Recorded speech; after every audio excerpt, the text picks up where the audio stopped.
Spanish-American Empire, 1492 to 1800. Before Columbus set out in the summer of 1492 on the voyage that gave birth to the Spanish-American Empire, from the Gibraltar all the way to the New World, he made a deal with King Ferdinand and Queen Isabella by which he would serve as governor of any lands he discovered and receive 10% of all the wealth obtained there. Similar incentives later turned and lured Spanish conquistadors to the New World. Many of those empire builders were eager to serve God and country by spreading Christianity and claiming territory for Spain.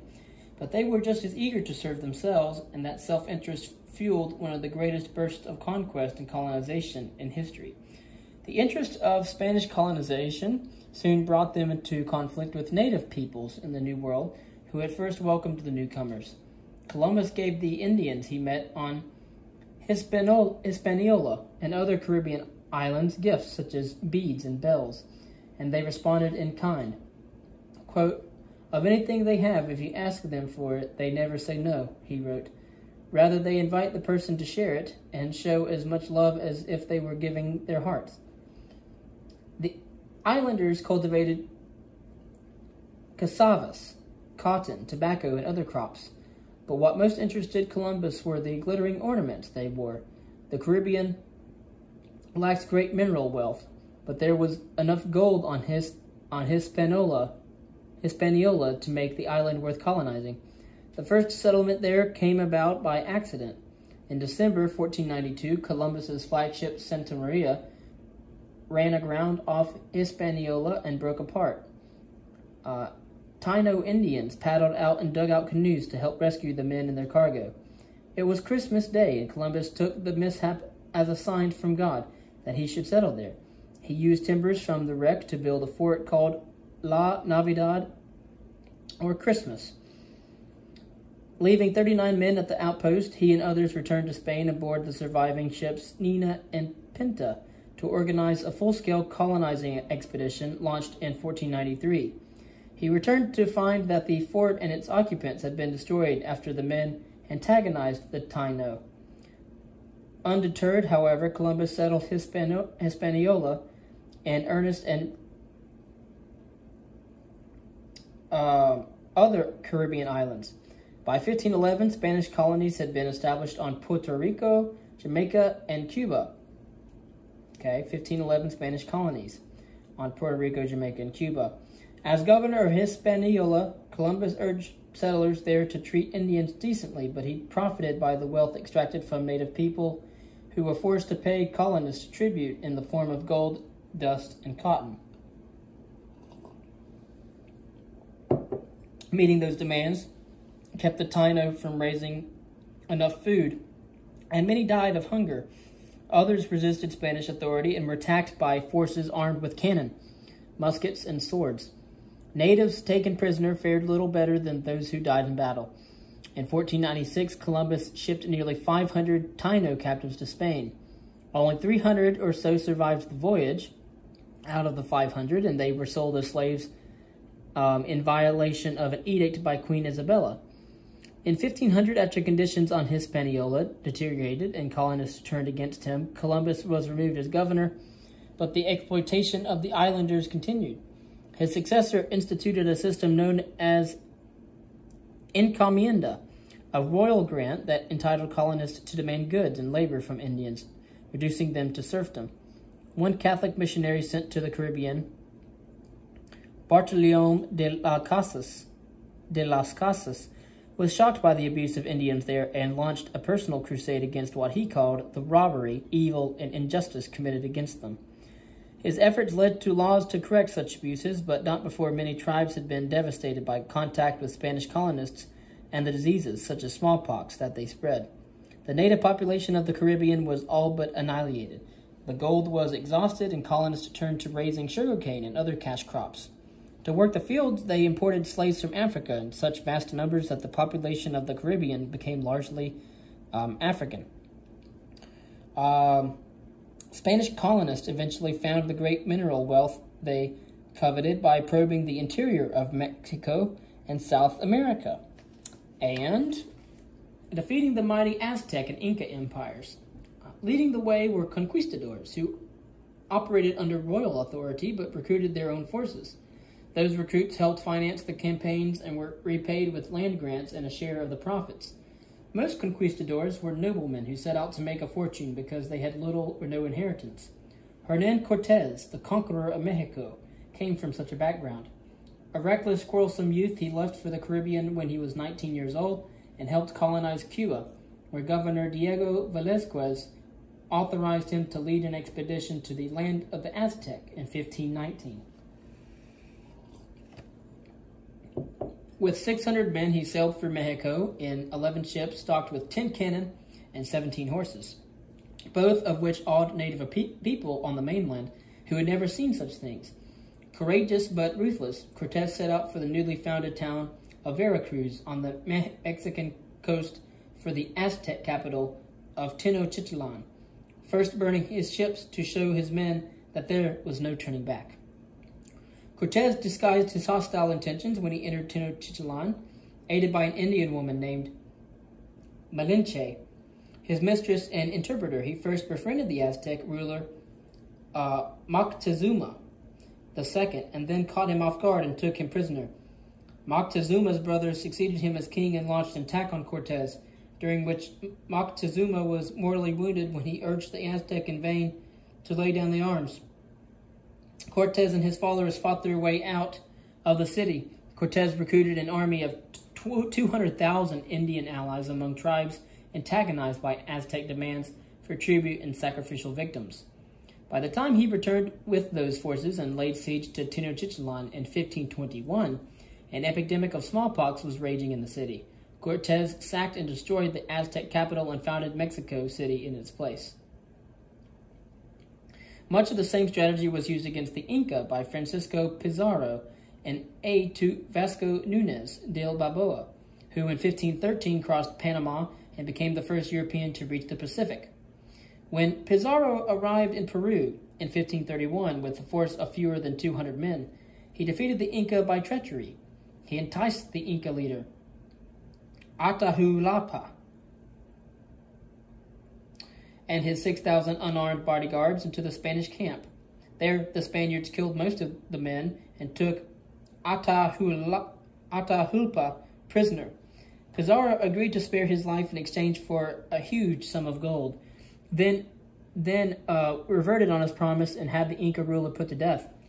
By 1536, Pizarro had captured the Inca capital of Cusco and driven the last emperor there into exile.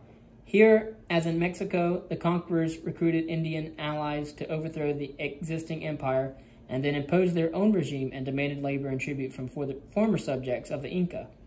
Vast amounts of silver poured into Spanish coffers from sources in Mexico and South America during the 1500s, and gold was extracted in large quantities from Central America.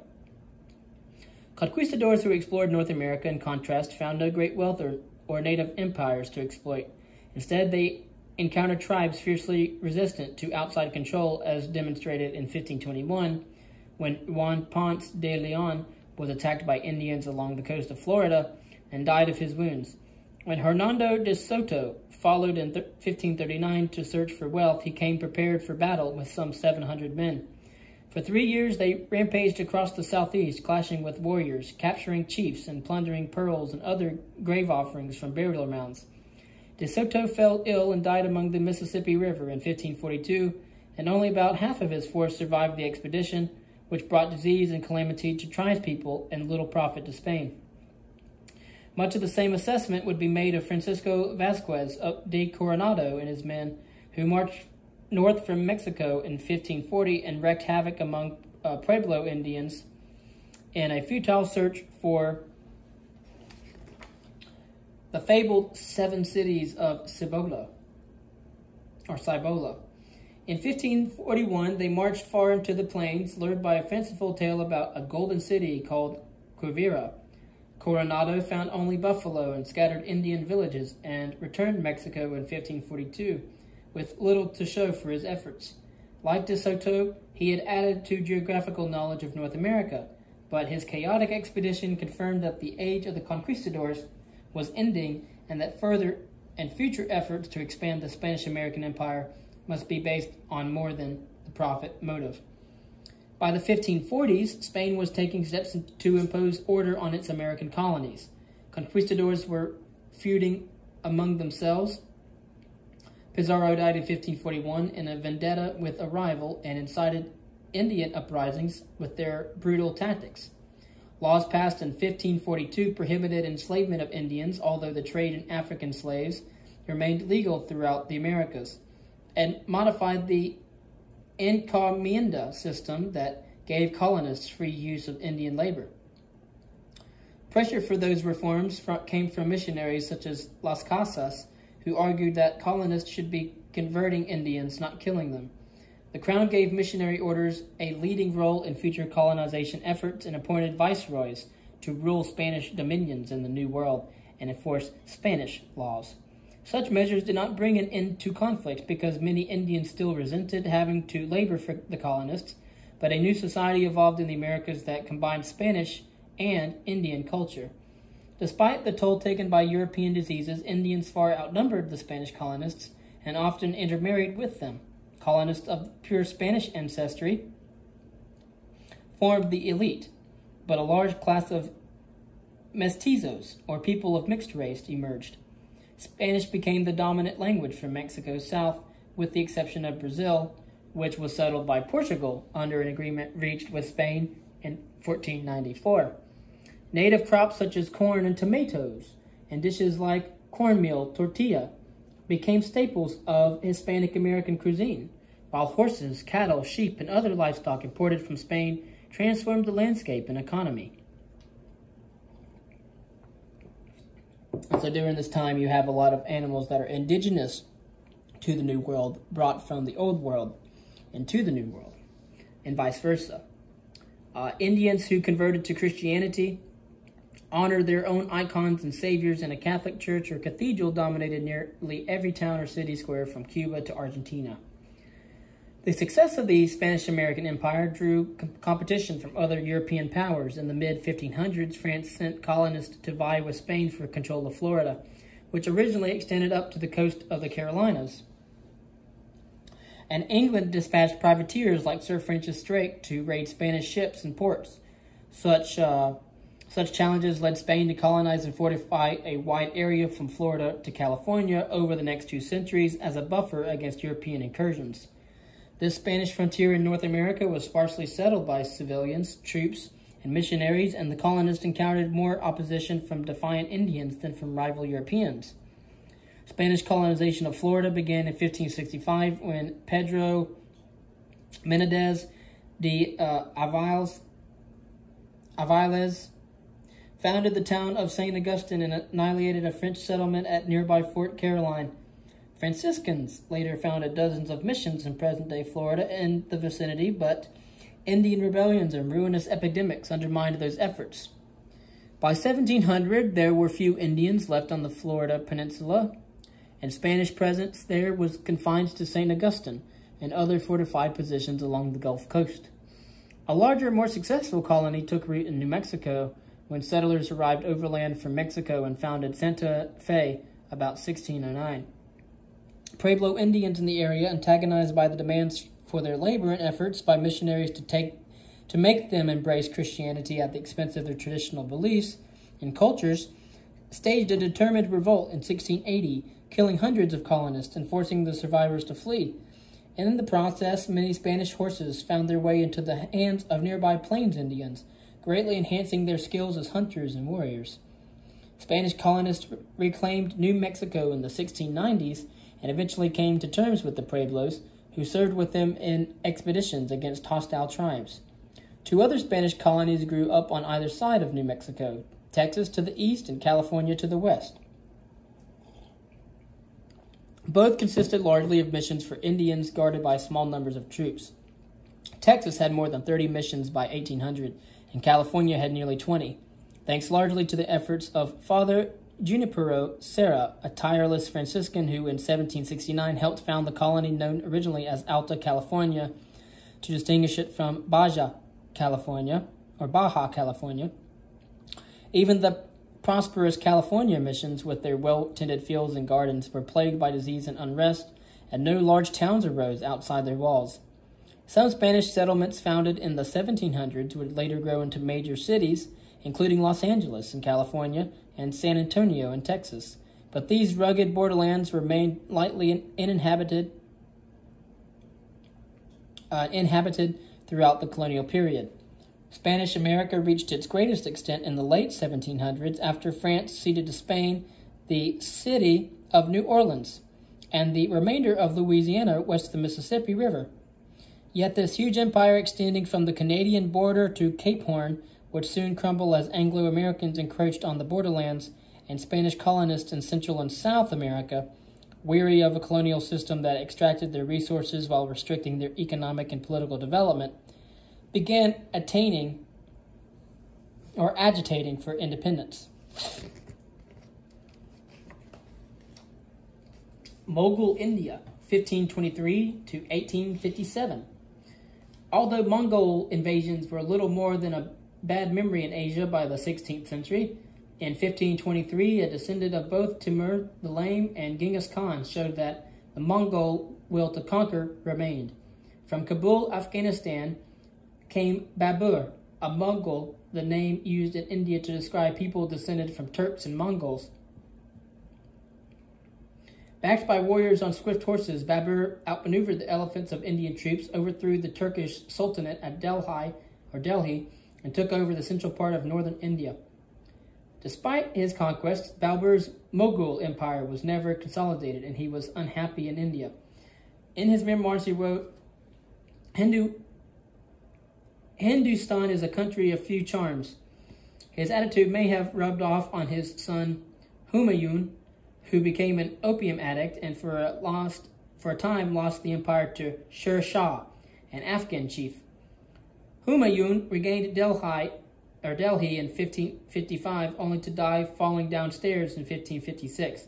His son Akbar created a lasting Mogul dynasty that controlled more than half of India and lasted nearly 2 centuries.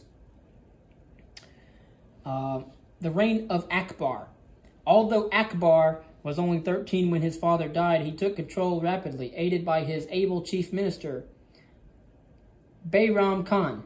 Illiterate but smart and curious, Akbar began by organizing the tattered country into regular provinces, districts, and villages, each with sound administration. He revised taxation, which had been a special burden on the large peasant population. His successful reign had drawn many capable officers and office seekers from Asia, but Akbar also made use of Hindus as administrators, army commanders, and counselors. Although himself a Muslim, the philosophical Akbar invited scholars of many faiths to his court and appointed Hindus to high government posts. He married a Hindu princess and allowed his subjects to worship as they pleased. Typically, his benevolence did not extend to occasional uprisings, which he fiercely put down, keeping tight control of his empire. Mogul expansion created a melting pot of Arab and Persian thought in India. Akbar immersed himself in the culture of the conquered land, establishing libraries and schools and encouraging art, music, and literature. A school of miniature painting became widely known. Muslim architecture mixed with Indian to produce marble buildings with domes, arches, elaborate decoration, and minarets. The peace and prosperity during Akbar's reign drew Europeans seeking lucrative trade in Indian goods. With Akbar's death in 1605, at the very early part of the 17th century, his Mogul inheritors continued to press for territorial expansion, but often did not govern with his customary efficiency. Military and civil service declined under the 22-year rule of Jahangir.